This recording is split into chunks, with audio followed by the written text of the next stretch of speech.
Hello, my name is Keyack, and in this video today we're going to showcase how to manually model a 3-plate rafter that you would typically see on metal buildings.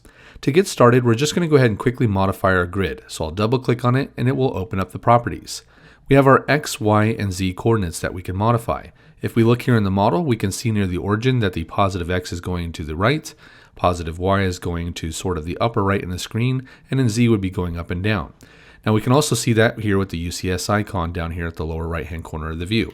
If I do Control P on my keyboard here, that's going to toggle me to a plan view, and again X is going to the right, Y is going up on the screen, and Z is coming in and out. Control P again to get back into a 3D isometric. Now if we want to modify basically these grids, I'm going to do a 25-foot long rafter. Now I'm just going to quickly modify these grids based on what I need here for manually modeling a single rafter. You would probably do this a little bit differently on a real building for actual grid spaces and elevations, but for this case here, I'm just going to quickly show how to modify the grid. So I'm going to have one grid starting at 0x near the origin. Then I'm going to do a 20-foot or 25-foot long rafter. So I'll say 25 foot, and then I'll just go ahead and press enter, and that will modify the grid. So here you can see that I now only have 2 grid lines in the X direction. Now in the Y direction, we don't really need any additional grids, so I just want one grid at 0 near the origin in the Y direction. So I'll just hit enter, and you'll see that modifies. Now in the Z direction, I don't really need anything here either. We're just going to work at the 0 foot 0 elevation, and so I'm just going to go ahead and say 0, and then I can go ahead and press the modify button or press enter. Okay, so now my grid itself is modified, and maybe here I want to change the labels. So on the Y, maybe I'll just say Rafter, just as an example, and then you can see that the label changes. And then in the Z direction, I don't really need any of these, and none of these really matter except for maybe noting or annotating the Z elevation, which will be at 0. So I'll just type in modify here, and there we go. We have our grid all set up. Next thing we're going to do is we're going to cut a elevation view, so that way we can quickly look at the elevation and the center line of the rafter. Alright, so go ahead and get started. We're first going to go up here to the View tab in Tekla Structures, and then we're going to go over to the View Properties button here towards the right hand side of that menu. When we click on this, it will open up the View Properties dialog box. Now here in the drop down at the top of the dialog box, we have a series of saved away settings. In the MBS firm folder that we provide customers, there's a plus temp setting. If we actually select on this and press load, it's going to load up a view name and view depth with 1 foot here, and then the view name has parentheses around the name. Now what that means is if we actually create a view using these view properties and then we go to view list, that view will not appear here in the named or permanent views in the model. Now I don't want that. I actually want a permanent view for this particular model called Rafter. So I'm just going to go ahead and apply these settings after I change the name, and because there's no parentheses here, it's going to be a permanent view. So I'll say apply and OK, and then I'll move this off to the side, and I will go to the new view drop down here. And if I wanted to create a new plan view, I would use create basic view. But in this case here, I'm going to create an elevation view at the center here of my grid line, which will be the center of my web of my rafter. And I'm going to say using 2 points. When I activate that at the lower left hand corner, Tekla says pick the first position.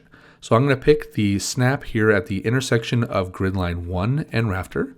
Then notice that when I hover my mouse over towards the right, the green arrows show that the section will be cutting from the bottom to the to the right here, or if I were in plan view, it would be going from the bottom up here on the screen. Now if I reverse my direction and I pick the first point to the right and then my second point to the left, you'll see that the green arrows go the other way.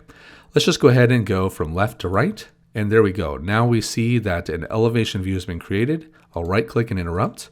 If I come up here to refresh my view list, so I'll close this down, I'll go back in here to view list. This is one way to get it here underneath the window icon. And if you click on view list, that opens up the view list, and we'll see Rafter, and then we'll see 3D, and we can toggle between those. The other way to get to the view list is here on the view menu, and at the upper left hand corner, we can press the view list button, and there's our 2 views. And again, we made this a permanent view because we named it without putting in parentheses around the name. Alright, so now what I'm going to do is I'm actually going to tile my views vertically here underneath the window icon, tile vertically, so that way I can see in 3D as well as my 2D elevation view. Okay, so next let's go ahead and get started with actually modeling in the outside flange, which is going to be the flat flange on this rafter. To do that, I will go to the steel menu at the top of Tekla Structures, and then I will double click on the beam icon or the beam command here. When I double click, that should open up the properties window over here on the right hand side of Tekla, and you'll see that this properties icon is also activated. Now what we can do here is we can set the name of this particular piece. And if I want to actually match what MBS does when it imports through slide rule into Tekla Structures, what I can do is I can come in here and type in flange_out. And then I'll change the name of this here to be PL. And let's say that we want this to be 1/4 by 6 inches. And we'll want to use like a capital X there. And then you'll see that that yellow goes away because now I have a valid profile filled in for the plate. Then here I can go ahead and just browse to my material grades, and I'm just going to go ahead and look for A572, and let's just say that we're using grade 50. So I'll do A572 grade 50. I can double click on that, and now that's filled in here. Let's just say that we want to make the plate gray, so I'll select class number 1. And then if I add the color here, let's say red oxide was going to be the primer that I use on this. I'll set this to RO for my red oxide finish code. Okay, so let's go ahead and get started with this, and then let's say that maybe the part number here is going to be OF for outside flange. And then if I think about the assembly mark that I want for my rafter assembly, maybe that's going to be RF1- for a prefix, and then here this will be the actual start number for the assembly numbering and the part numbering. Okay, so we've got that set up. Now what I'm going to do is, in fact, if I like these settings, what I can do is I can just come up here and I can just say maybe flange as an example. So I can save those settings away and I'll just say save. And then now those will appear here in my drop-down list. All right, now what I'm going to do is I'm just going to go ahead and follow the prompts at the lower left-hand corner. And Tekla is going to say pick the start point for the beam. Well, I'm going to pick here from the grid line 1 at the top of the 0, 0 elevation. And then I'm going to just go ahead and pan over here, and then I will pick at the intersection of grid line 2 at that 0 elevation. Now when I do that, you'll see here that it puts in the plate, but notice that the plate is not rotated the way that I want. Notice that the width of the plate is vertical. So to adjust that, we're going to come over here to the position properties, and I'm going to go ahead and switch this rotation from top to front. Now when I do that and press modify, now basically the front face, which on plates, the front face is going to be the width, and then back face is basically on the other side of that. And the top and bottom face of a plate is essentially going to be the thickness. So I want the front face of this plate to actually be lined up essentially with the top of the rafter. And that's basically what we're seeing here. Now, the next thing I'm going to do is I'm going to look here at my input points. So if I go back over here to the left, the yellow point basically means that that's the start point or the first point that I picked in the model, and that's going to be the left end of my rafter. Now I can see here that the material is actually coming downward into or behind the thickness of the picking, or the thickness of the plate is going behind the picking points. Now just to kind of match what MBS does from a control of the geometry, I'm actually going to basically make the inside or the bottom of the outside flange or the top of the web is going to be my control here. So I'm actually going to switch the at depth to front, and I'll press modify, and you'll see that the thickness of the material goes upward from the picking points. Okay, so we have our first plate in here. Next, what I'm going to do is I'm going to select a plate, and then I'm going to right click and choose the copy command. If I press that, you'll see that Tekla says pick the origin for copying here at the lower left hand corner. I'm going to pick this first point here, and you'll see a preview of where it wants to copy as you move your mouse around. Now I'm going to right click and choose near, and essentially that'll allow me to snap right here on this grid line 1. And as I move my mouse up and down, it'll go in an inch increment here, but I can also just hover my mouse up and down here along this grid, and I can just go ahead and start typing in a number, and it'll go that distance down. So I'm going to go 12 inches down, and then I'll right click and interrupt or press escape to get out of this command, because Tekla wants to keep on repeating me putting in beams or copying things until I escape or interrupt out of the command. Okay, we have a plate copy down here. Let's go over to the edit tab, and let's just measure this distance. So if I press the measure button, I'm going to measure from the bottom of that plate, And if I measure to the top of this plate here and pick on this snap, you'll see here that at the lower left-hand corner it says 11 3/4. And then if I pick another point, it'll actually place that here. Now again, I need to right-click and interrupt because Tekla wants to repeat the command until I escape out of it. Now what we want here is we actually want a 12-inch deep web. So I'm going to actually click on this plate and you'll see that the thickness of the material is going upward. Well, rather than upward for the inside flange or the bottom flange, we're going to come over here to these properties and we're going to set this to behind. And we'll say modify, and then the material is going to go downward. Now the other thing that we'll do is on an inside flange, we're going to change the part prefix here to IF for inside flange. And instead of flange out, we will do flange in. And then everything else should be okay here. Let's go ahead and modify. And now we have our top or outside flange and inside flange set.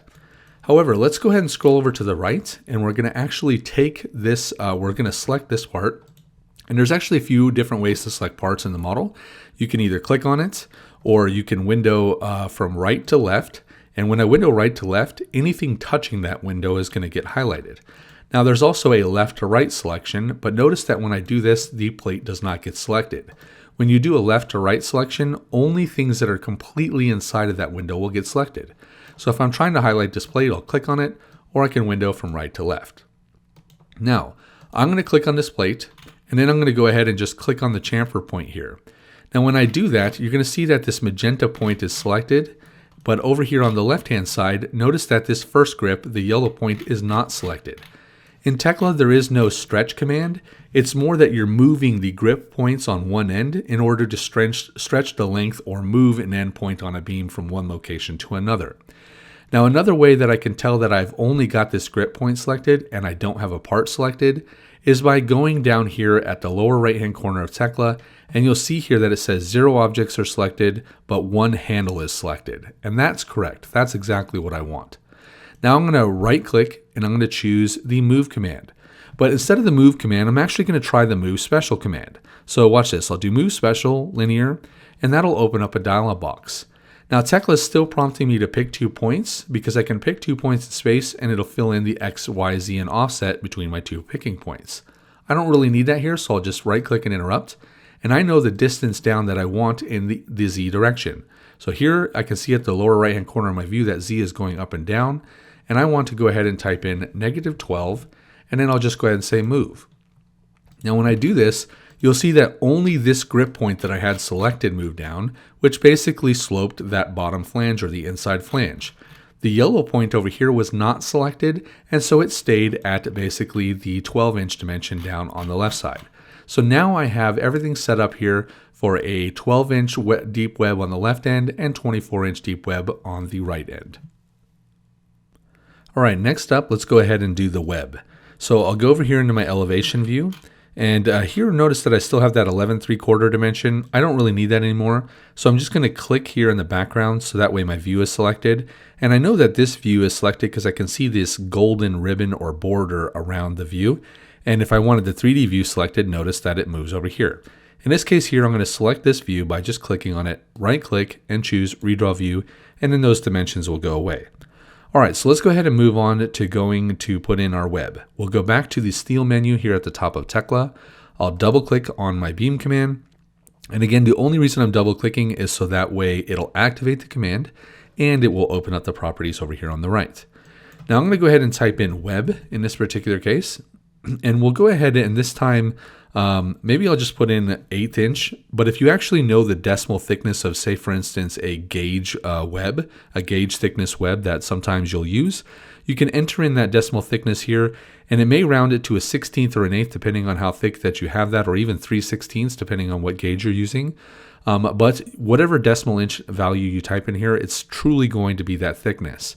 Now for the bill of material purposes, if you are using a gauge web, then what you might want to do is come in here to the gauge user defined attribute, and let's say that we're using sheet 10 gauge as an example.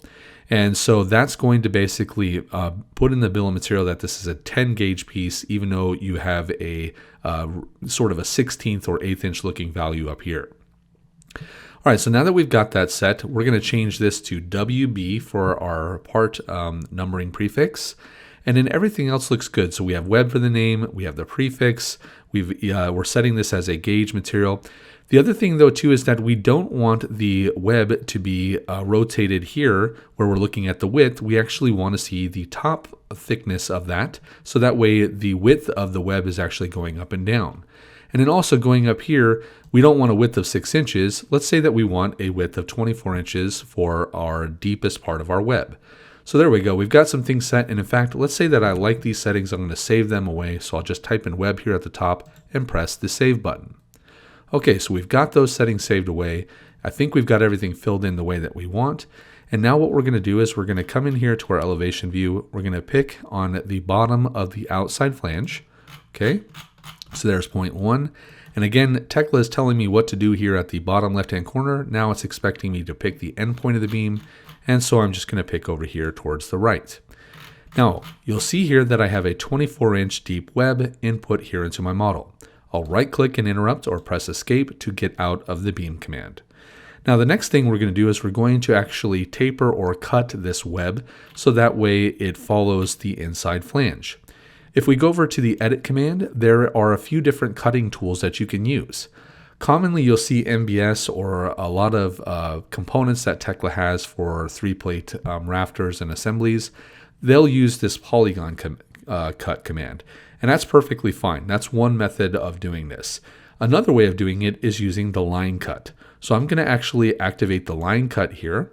I will then see at the lower left-hand corner of Tekla that it says select the object to be cut. Well, I'm going to be cutting the web, so I'm going to pick on the web. So I'll pick on that. And then it says pick the first point on the cutting line. Well, I'm going to come in here and I'm going to pick right at the top of the inside flange. And then it says pick the second point on the cutting line. Well, I'll come over here to the lower right hand corner and then I will just go ahead and pick the other point here on the flange. Last thing it says is pick the side of the plate to remove.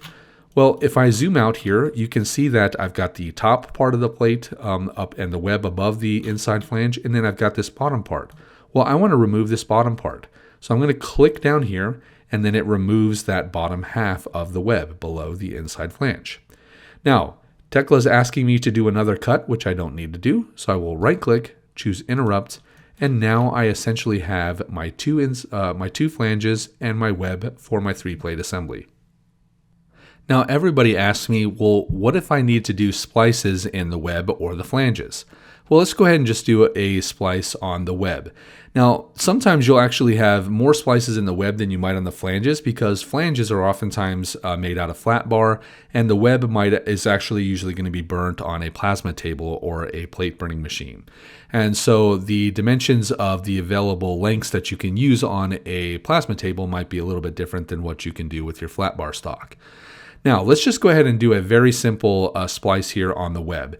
And so let's go ahead and say that on this piece, we're just doing a 15-foot length splice here, and then we'll have a leftover plate towards the right. So to do that, I can go basically here to the Edit tab page, and then I can go down here to this split command. And when you hover over that, it'll show you a tooltip explaining the different things that you need to do. Now, if I activate this, here at the lower left-hand corner, Tekla is going to say, select the part to be split. Well, I'm going to go ahead and pick on this plate. Now, notice that I'm actually here in my elevation view, I'm in transparent mode. So when I'm hovering over parts, notice that they don't highlight, or if I try to click in here, Tekla is not accepting that I'm clicking on a part. Well, the reason is because I need to actually quickly go over to view, and I'm going to go to rendering, and I'm going to say parts rendered. When I do that, it turns everything solid. So now when I hover over this web, see how the rollover highlight works?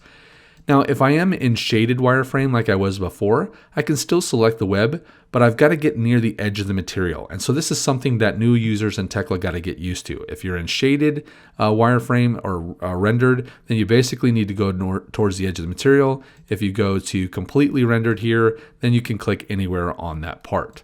All right, so let's go back to shaded wireframe like I was at, and then I'll just click at the edge of that part there. And then here it says, pick a position for the split. Well, I just told you that I'm going to go 15 feet over here from the left end to split basically this web. Now, the easiest thing I can do is I can do what's called a reference point here in Tekla. I'm not actually going to click here, but I'm going to hold down the Control key on my keyboard, and then I'm going to then click with my mouse, so my left mouse button. I'll click there, And then what it does is it puts a black X reference point there. Now, if I look at the lower left-hand corner, notice that Tekla is still asking me to pick a position for the split. So when I hold down Control and click here, it's not actually taking that as a point picked for the split command. I just set a reference point. Now I'm going to use a snap override. So I'm going to right click, and when I do that, I can pick any specific snap that I want to override the default snaps here at the bottom of Tekla on this snapping toolbar here at the lower right. So rather than coming down here and switching my snaps on and off, just for this particular command, I'm going to override my snaps and say that I specifically want to snap to the nearest. So I'm going to do that. Now when I do that, you'll notice here that I can just basically hover my mouse over anywhere on the nearest of this outside flange or the top of the web. Well, when I'm hovering my mouse here, this is basically defining a direction. And so if I just start typing on my keyboard, let's say I'm going to say 15, and then I'm going to put an apostrophe for 15 foot. If I didn't put the apostrophe there, it's going to think it's 15 inches. So I need 15 foot, and then I'm just going to press OK or press the Enter key on my keyboard. And now this web has essentially been split. Now Tekla again wants to keep on repeating me to do another split, and I don't want that. So I'm going to right click and interrupt to escape out of there. Now when I click on this first web, you'll see here that I have a web at 15 foot, and then I have another web here that is 10 foot long that has now been split from the original 25 foot. Now one thing to take notice of here is that the second web, it does not have the line cut on it. So what I need to do is I just need to go ahead and do a line cut again by going to the Edit tab. I will go to Line Cut. I'll then pick on this plate here, and then I'm just going to go ahead and go from that point there on the inside flange, and I will go to the end, and then Tekla says, hey, pick the side that I want to remove, which will be the bottom half, and there we go. We now have that set correctly. Now one thing to be aware of, let's go ahead and switch our rendering here by going to View, and I'll just go to Rendering and then go to Parts Rendered here. You can also do Control-4 for fully rendered, or for shaded wireframe, you can go to Control-2 on your keyboard. So I'm going to do that, Control-4, and now everything is solid. That makes it easier for me to just pick on this web rather than trying to get towards the edge there and not sure which web that I'm actually picking. Now one thing that is kind of an issue here is that when I put this web in, and if I inquire on this, and you'll actually see the profile there where it says plate 1/8 by 24, if I say inquire part, you'll see that the profile that's actually being returned in here is not what I want, because this plate is not exactly 24 inches wide anymore. So see how it says plate 1/8 by 24, and then the line cut had cut that material away? Well, we'll go back to the Edit tab here. We'll go to Measure, and I'm just going to measure what this distance is. So we'll just measure those 2 points, and then that is 1 foot 7 3/16. So the widest width of this plate right now needs to be changed from 24 to 1 foot 7 inches and 3/16 for the bill of material purposes. So I'll just go ahead and press Enter and modify that there. And now we know that that plate and its profile is the correct width. And then this one here on the second web, its widest width is still the 24 inches. All right, so I'm going to just go ahead and click on the view, right click and redraw, so that way that dimension disappears. And here we have concluded the first video where we've essentially got our webs and our flanges input for this 3-plate assembly. For additional training and setup and configuration of MBS slide rule with Tekla Structures, please reach out to me at my contact information shown, and I'd be glad to help.